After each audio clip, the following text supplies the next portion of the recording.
నమస్తే, welcome to Andhraprabha. నేను మనస్విని.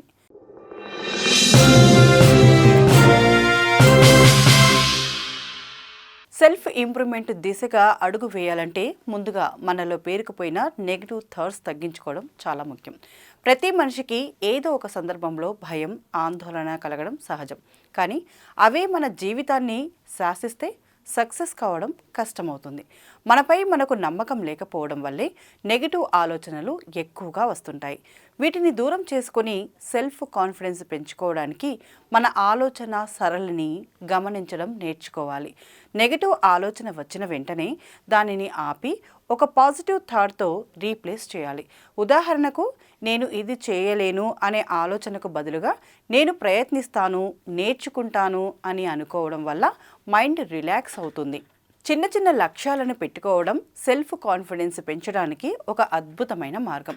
ఒకేసారి పెద్ద గోల్స్ సెట్ చేసుకొని అవి పూర్తి కానప్పుడు నిరాశ చెందడం కంటే పనులను చిన్న భాగాలుగా విభజించుకోవాలి. ఒక్కో చిన్న పని పూర్తి చేసినప్పుడల్లా మనలో నమ్మకం పెరుగుతుంది. ఈ క్రమంలో మనల్ని మనం ఇతరులతో పోల్చుకోవడం పూర్తిగా మానేయాలి. ప్రతి ఒక్కరి లైఫ్ జర్నీ వేరుగా ఉంటుంది. వేరే వాళ్ళ సక్సెస్ చూసి కుంగిపోకుండా మన నిన్నటి కంటే ఈరోజు ఎంత మెరుగ్గా ఉన్నామనేది చూసుకోవాలి. అలాగే ప్రతిరోజు ఉదయాన్నే పాజిటివ్ అఫర్మేషన్ చెప్పుకోవడం వల్ల సెల్ఫ్ ఎస్టీమ్ పెరుగుతుంది. యూనివర్సిటీ ఆఫ్ పెన్సిల్వేనియా జరిపిన పరిశోధన ప్రకారం నెగిటివ్ ఆలోచనలను ఒక డైరీలో రాయడం వల్ల మానసిక ఒత్తిడి గణనీయంగా తగ్గుతుంది.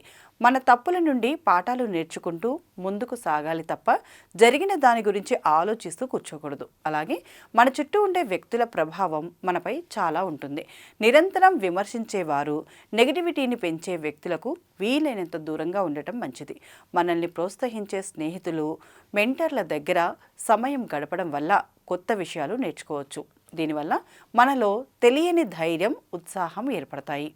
చివరిగా హార్వర్డ్ మెడికల్ స్కూల్ చేసిన విశ్లేషణలో తేలింది ఏంటంటే, ప్రతిరోజు కృతజ్ఞతాభావం కలిగి ఉండటం వల్ల మెదడులోని న్యూరల్ పాత్వేస్ మారి ఒత్తిడి తగ్గుతుంది. శారీరక ఆరోగ్యం కూడా మానసిక స్థితిని ప్రభావితం చేస్తుంది. కాబట్టి రోజు వ్యాయామం చేయడం, సరైన నిద్ర ఉండటం వల్ల మనసు ప్రశాంతంగా ఉంటుంది. కొత్త స్కిల్స్ నేర్చుకోవడం మీద దృష్టి పెట్టాలి.